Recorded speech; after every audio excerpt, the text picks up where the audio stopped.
quick to melt ya. My mind's up on some helter-skelter, dying to live from out the shelter. No one can help ya. Ulterior motive changes the focus of all the ones you know, kid.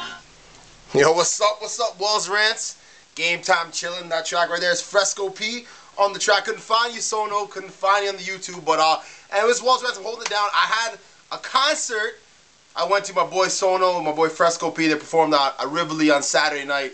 And, of course, I can't go out without having nonsense go on around me. It's just natural. The show, first of all, before I get into the negativity of things, the show was wicked. You guys haven't heard, a lot of you guys haven't heard of these guys yet, Sono and Fresco P, but you will. They're fresh, and it's good when you have friends. I mean, I'd be there to support my friends if they sucked. The fact that my friends are good makes it a whole lot easier for your boy. So anyway, I get there. We went downtown, cruising to Toronto. Just looked wicked. Like I don't drive a lot in Toronto Street on a Friday night. I'm the drinker, but I was a DD that night, so it made things a little more interesting for me. I get a little anxious, but you gotta do what you gotta do. So we cruise in. Beautiful night. Everything's set up. It's nice. So we get there. My boys doing the sound check. Picking my boy Mark. We go cruise in. Shows get like people getting live. Okay. Shows leading up. There's some good acts opening, whatever. And then they get to my boys, and like before they got to my boys, okay, how do I put? I have a big issue. Okay, a huge issue. Every time I go into a place that might not look as like I don't know, well kept together. I go to the bathroom, and I have a problem. I freak out. And it's very unhealthy. Mark called me obsessive compulsive, and I guess I might be in a degree. I freak out when there's no paper towels. I missed that on my list, actually. Top 31 things I hate. Bathrooms that don't have paper towels. I can't touch door handles. I know that's OCD, but it's not OCD. It's natural. Like guys are gross. Guys are gross. Like, there's no two ways about it. Guys are gross, and I don't trust guys. If I'm going to go touch hands and touch my face, touch my phone, that my phone might touch my face later on. You know what I don't want to. So I go in the bathroom, I'm panicking. I'm looking around right away, like, uh-oh. And the thing is, the fail-safe is toilet paper. And I don't want to touch toilet paper, but the only time you get the toilet paper is if it's coming down.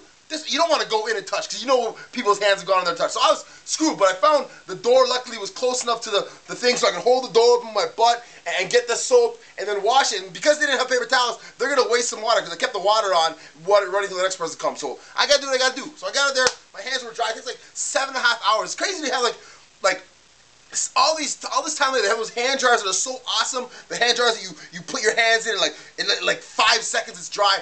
And then they still have those old school ones. It's crazy, like we're aware of the new ones, but we still did, anyway, so that was fair. So I go in there, he's getting packed up, you know, we're chilling, enjoying the show, whatever. And then it's not total like super packed, like the livest club. It's not, it's leading up, right? This isn't, it's a hip hop club, low key kind of thing, but it got pretty bumping.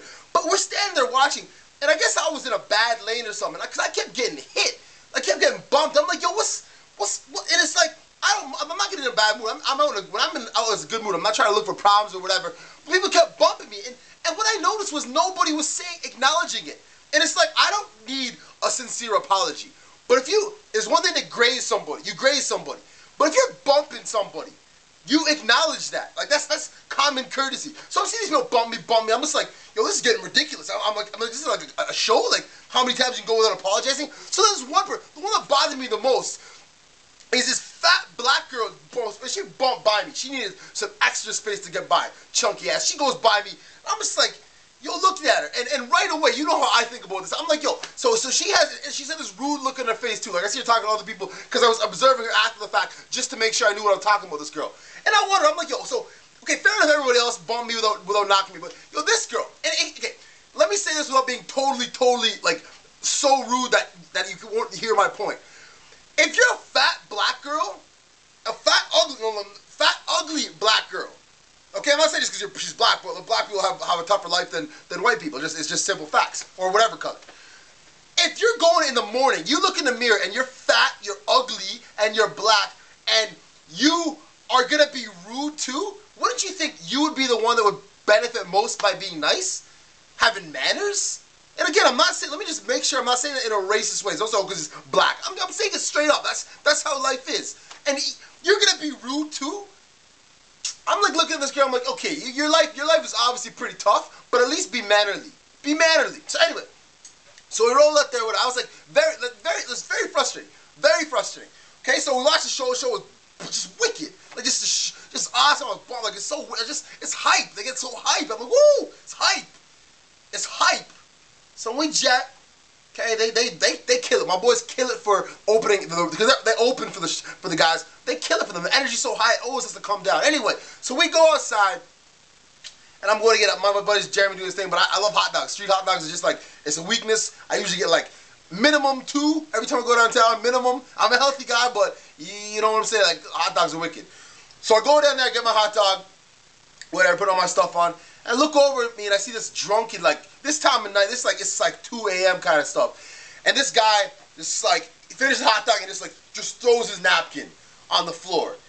And I look at him, I'm like, yo, what's wrong with you, man? You're just littering? It's a beautiful city. And this I'm saying it. So I'm looking at him like, he's right there. I'm just looking at you guys. I'm like, yo, it's a beautiful city. Why are you being like, oh, it's not beautiful city, this place sucks. I'm like, are you kidding me? You even from here? And bear in mind, this is the night I appreciated Toronto most in my life. Like, CN Tower had the orange and blue lights, and just everything just looked fresh. Like, it was just dope scenery. Everything was, and I'm looking at this punk ass white boy loser, just like littering, all drunk, stumbling over stuff. I'm like, are you kidding me, guy? Like, you have no respect. Like, and I think littering, I'm no like tree hugger or no like, I'm not like, oh, you gotta do all the right thing, moral police. I think it's tacky. It's tacky as hell to litter. Tacky. Like, I've been in a lot of different countries in the world, and those gross countries, the ones we don't want to live in, those are the ones that have litter off the ground. So why do we not appreciate that we have a clean country throwing stuff all over the ground? You next time you see somebody litter, call them out. Do it. Do it. Why wouldn't you? So I'm looking at this guy, I'm like, you're a fool, guy. Like, I'm being mad because he's like one of those guys. Because who thinks he's gonna be called up by some angry Arab on the street at 2 a.m.? I'm like, you're a fool. Like, I used to go, whoa, what are you? I'm just like, yo, I'm like, you're not gonna fight. Like, I started walking away because I got my hot dog. I'm not gonna waste any more time. This was like, oh, you're just gonna walk away. I'm like, what? You want to fight? You want me to bust your ass over a napkin? I'm like, it's just tacky and don't do it. Have some respect for this place. And I walked away. It's just like foolishness. Anyway, so night ended, chill out. Went home, friggin'. Funniest thing, we're driving, this is the last thing. Driving home, my buddies. I have boys in the carpool. All the guys high out of their minds. We're driving them home. And I'm not the most experienced driver around these areas. And we're driving, these guys in the back seat. I'm like, the guy, like, he looks like John Legend, this dude. And I'm just like, he's just like falling asleep. He's like, telling me directions. If you're driving, he's like, left or there, right. 3 different times, left or right. Like, if you're driving someone home, or if you're getting a drive home, especially far out of the way, make sure you know, A, where you're going, and B, don't fall asleep. If you can't handle your weed, don't smoke it. That's it. Anyway, that's Walz Rantz. That's enough. Ooh, I can just talk forever. Anyway, it's Walz Rantz. Stay here, everybody. Hold it down. Have a good ass week. I'll talk to you guys soon. Peace.